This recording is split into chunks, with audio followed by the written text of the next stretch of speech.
vinyl community. Welcome back and welcome those of you who are tuning in for the first time. My name is Kieran. Channel name is Needle Groove.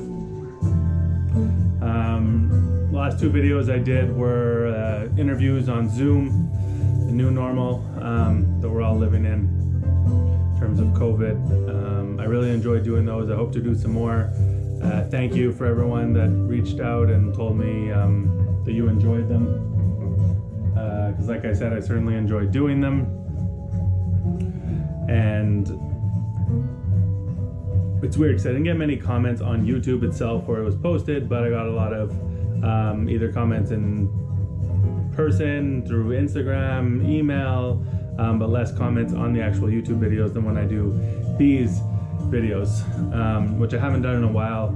Just wanted to jump on, share records I've picked up over the past 3 months now. I haven't really been, feeling like doing this, but I actually borrowed this little camera from a friend, so I figured I'd try it out for fun. And it's kind of a gray, windy day here after a massive heat wave in Montreal. And I guess if you're on the East Coast, you probably have the same heat wave wherever you are. Okay, so let's get into some records. Hope everyone's doing well. This is what's on the turntable. This is a cheapie I picked up when COVID first, all had us locked in mid-March. The record store here, Au 33 Tours, which you guys know about if you follow my channel, because featured 2 of their employees recently. They transferred their whole inventory to online so that you could access it, and they were still putting new arrivals and stuff, not as much as when the store is open, but they're selling all their used stock and new stock on their website, so any of you can get it.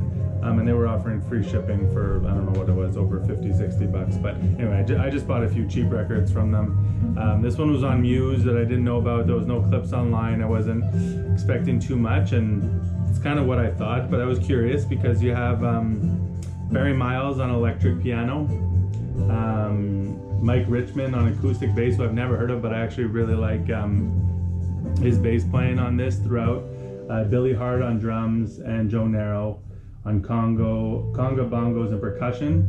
The album is by, if you can't read that, Steve Giordano. It's called Daybreak, and it's on Muse from '79. So yeah, he's a guitarist. He plays acoustic and electric. I like that it's acoustic bass throughout. Barry Miles plays piano, electric piano, synthesizer, and string synthesizer. So I would say overall this record is not doesn't blow me away, doesn't necessarily keep my attention the whole way through, but there's a lot of sounds and moments that I really dig, and where moments where I'm like, ooh, catches my attention, then I'm like, oh, goes back to okay, it's not terrible, but maybe the more I listen to it, it'll grow on me as a whole. But it really, there's some nice kind of bass moments that kind of stick out, and of course always love some good electric piano. So yeah, and it's always fun to pick up Muse, especially when it's only, I think this was $4 or something. Okay, I'll jump into the new releases or new records, let's say, non-used stuff that I picked up. First couple are Tone Poets, Grant Green, Nigeria.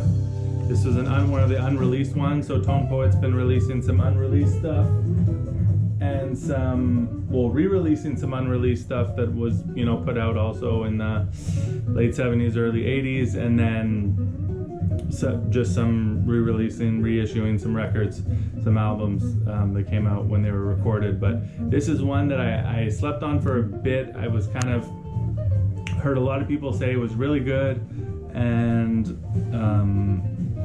I listened to it quickly in the car, but it didn't land, and it's really not a car record, is what I kind of realized, or not for me at least. But this has Sonny Clark on piano, Sam Jones on bass, and Art Blakey on drums, and it's really nice actually.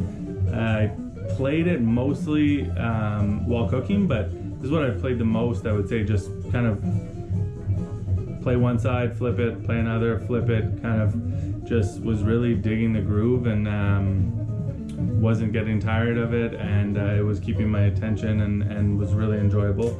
And if you don't have these tone poets, they have these beautiful pictures inside. I haven't cracked the spine on this one yet, and the pressing's really good. I haven't had any issues, so highly recommended. I know if you don't follow Lucas Liska, I think his name is, on Instagram, he's a big Blue Note collector, and he was comparing a tone poet to a 70s pressing, Blue Label 70s pressing, I think, of Sam Rivers Contours, and he was actually, he thought that the 70s press was better, which was interesting to hear. Maybe it was just different, the original kind of Van Gelder mix versus the newly mastered. So the other one I picked up was Lee Morgan, one of my favorite jazz musicians, trumpet player, and the Cooker. There's one I had on CD but didn't have on vinyl in any form. So when this came out, I felt it was an appropriate time as any to pick up a vinyl copy of it, seeing as how well these are done. Kind of if you're familiar with Music Matters, it's kind of what you get with Music Matters, but in a much cheaper package. So they run you about 35 Canadian, so probably high 20s or US, which is a great deal. Next one, Sabu Martinez and Sahib Shihab. This is the Swedish radio recordings. This was, I believe, released in 2008. Mellotronin. This was a gift / thank you from a friend / record dealer from Montreal, who, anyway, he helped me out with some stuff. I was giving him some stuff. It actually, in the end, was just mutually beneficial, but he thanked me by giving me this, which was totally unnecessary, but very much appreciated. It's a record he had told me about that he really liked, and it's really dope, actually. It's mostly recorded, it says the Swedish radio recordings 1978, but from what I remember, I think some of it was actually recordings from the 60s, late 60s. I think the last couple tracks, but I think you can listen to this online. It's really dope. I really enjoyed it when I put it on. He was not lying when he had recommended it to me, I think a year or two ago. And he still had some copies, so he blessed me with this. Thank you very much, Drew. This is one of those records that I almost bought at one point, used online, and I didn't because of shipping costs from France, and I now regret it because at the time what seemed expensive for it is very cheap. And this is the other Nate Morgan record, Retribution, Reparation. I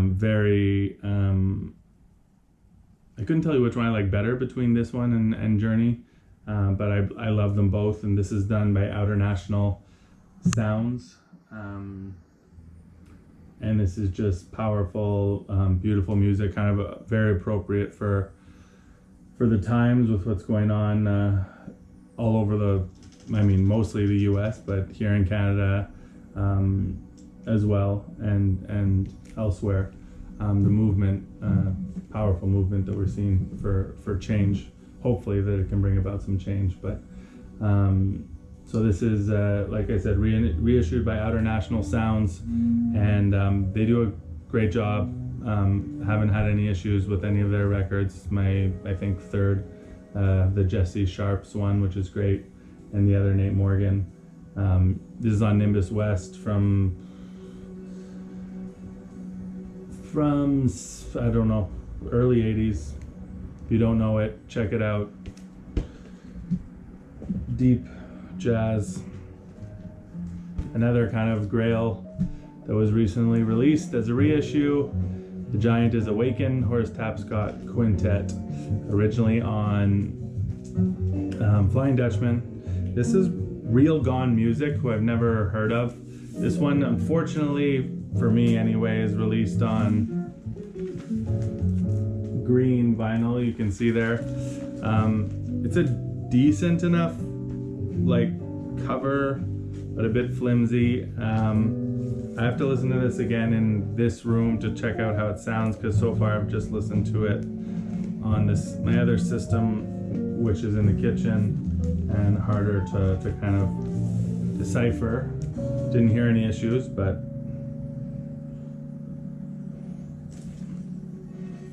one of those ones most of us just dream of owning an original, but very happy to have the music on record to listen to. Okay, this is, I would say, the biggest grail of the batch here, the only grail for me. Well, no, there's two of them, I would say. This one is a record I've wanted for a few years now, and was recently actually shown in my interview with Nate, my chat with Nate, the Zoom chat, and this is Maxilla. Like, just pause for a second. Like, there's moments in this, like I was saying, that I dig where it's interesting. There's many of these moments on this record.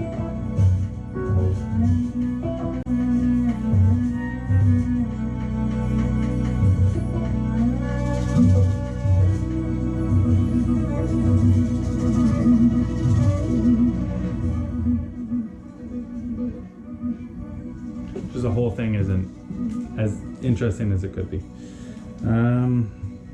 So Maxilla. I did not find this in Montreal. This is one of my online purchases recently, and was thrilled to get it. Did have to pay that shipping price over from France, which is where the record is from. This is La Flûte des Mondes, Volume 1, musique traditionnelle et contemporaine de la Martinique, and it is beautiful. The flute playing, as well as the piano playing by Georges-Edouard Noël, who he didn't record much, but what I do have and heard of him is always very interesting and right up my alley. It always really speaks to me, and you can just tell the kind of spirit of this record based on the cover. Deeply moving for me, and one that I'm grateful to have and will be spinning a lot. This is the other kind of grail that I'd always wanted, never found, and another a dude I know here who is a collector. Another nice moment in this.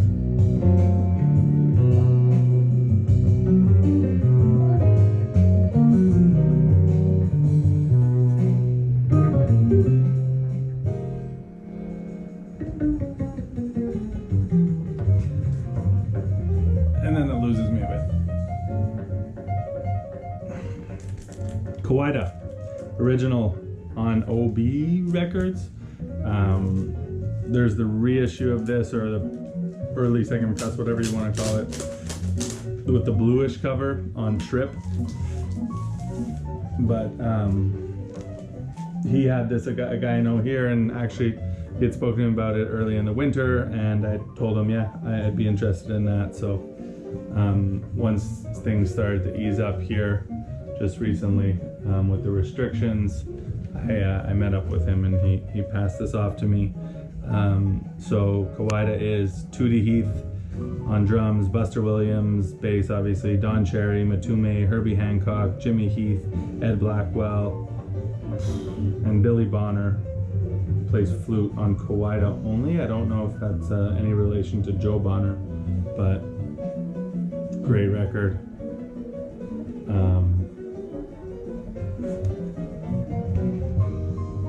That's the Grail status for me. Not crazy expensive, but not one I'm likely to ever find around here. Sun Ra.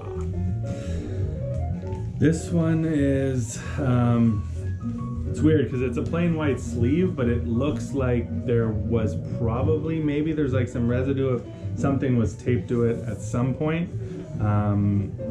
This is Horizon. Probably one of the easiest Saturns to find, L Saturns, pressed in a million different variations with generic sleeves and with covers or whatever. This is live in Cairo. There's some crazy wild stuff on there. There is Space is the Place, which I really dig. I actually was, you know, worried I maybe wouldn't like this parts of it, but I actually really, when you take the time to sit with it, it's different. As you know, a lot of Sunrise, it's out there. My girlfriend made a comment. She said, sounds like an alien is landing. And I said, that sounds, you know, you're bang on there, babe. And then she said, but it sounds like he decided to stop and vacuum his spaceship before he gets out. I thought that was funny. But it's actually my first L Saturn. Not something I'm too actively seeking because they're hard to find, but this is one that was up for sale here locally, and I got it for a decent price. There is some pressing issues with it, unfortunately, so you know, which is quite common with those L Saturn from what I've read, not in my experience because it's my first one. This is one of the ones I bought online locally. I did not know about, and I really like, actually, Erto Morera. This is a later record by him, Aquí Se Puede. This is, it just says Latino on it. Latino. No, but this is a really dope record. It's not expensive, and it's from the 80s, but it's fire. It's on, I don't even know what this label is. They're just a Torre Dalto's on here, Alfonso Johnson, Joe Farrell, Keith, who else do I know? That's about it. Nice simple label. Sobo Code Records, 1984. That's what it looks like. I think, I'm not sure if you can hear clips online of this or not, but there's a picture sleeve. There we go. Figure this out later. Okay, another Erto, his first one, which I didn't know either. Natural Feelings. I need to listen to this more because, I mean, it was dope, but I actually think I preferred the other one more. This one's on Buddha with a like nice textured sleeve. I need to listen to this again. Oh yeah, Hermeto's on here. It's just dope. Brazilian. Oh yeah, and then they threw in Ron Carter, so I guess he was doing his Brazilian thing, but bringing in some American musicians. I think Ron Carter might be the only American musician actually on here. You guys probably know this better than I do. What else we got? Oh yeah, a few other cheapies that I picked up. Dollar Brand, Ode to Duke Ellington. Just a nice solo piano record on Inner City. It's probably originally released on Steeplechase, but I'm not sure. Maybe not actually, it doesn't say that here, but who knows. Doing, guess what, Duke Ellington songs. In a Sentimental Mood, Solitude. Oh, there's I Got It Bad, Drop Me Off in Harlem. Not essential, but nice. Another Ken McIntyre record, one that I was missing from the 70s, Hindsight. These, I mean, the liner notes are great on these Ken McIntyre records, and the music is interesting, but like very varied, I would say. Always on, it's not like one mood, it's not one style, it's kind of, he really expansive, kind of the ground that he covers on his records. He's a very intellectual musician, I would say, based on his music and the writing of when you read the liner notes. So always appreciated. These ones I need to listen to. They got kind of lost in the mix. Reach Out, haven't checked this out yet. Hal Galper Quintet, another one on Inner City, probably originally on Steeplechase. This was recommended to me, just, you know, these are all records that were like $3-4, so I scratched my itch by buying them online.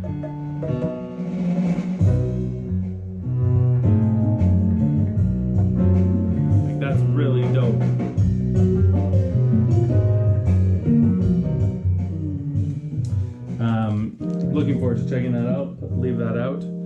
This one also haven't checked out yet. Less hope for this one, but figure I'd give it a chance. Michael Gregory Jackson, Heart and Center, on Novus, yeah. And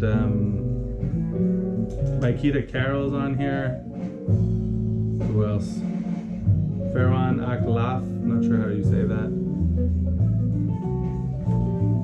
And then this one, Soul in the Horn, Al Hurt, has the famous Harlem Hindu, the De La Soul sample, which is just a really fun song and a great De La song.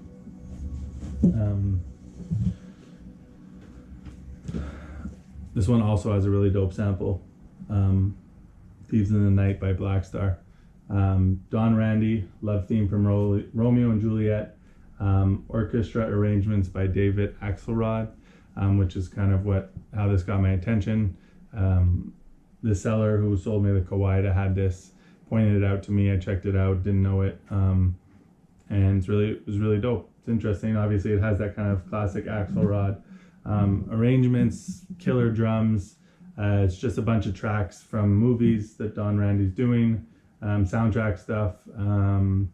Che, Mrs. Robinson, The Fox, which is the one with the sample. Obviously, love theme from Romeo and Juliet. So stuff you'll recognize here. Joni Mitchell song. Yeah, you guys probably know this. If you don't, and you're an Axelrod fan, well, if you're an Axelrod fan, you probably know this. But yeah, you might want to check this out. So that's it. Just a quick video to show you guys what I got. And like I said, hope everyone's doing well, healthy, and managing in these times. I know it's been tough for a lot of people. Probably a lot more people suffering in the US than here in Canada. Our government has offered, pretty good support for those that have been out of work, which has been nice to see. And they've extended it recently. Yeah, leave a comment. Tell me what you think. If you know these records, let me know. And if you haven't subscribed, hit subscribe, because I know there's a lot of people watching that don't subscribe. So yeah, always appreciated when you do. Till next time, peace.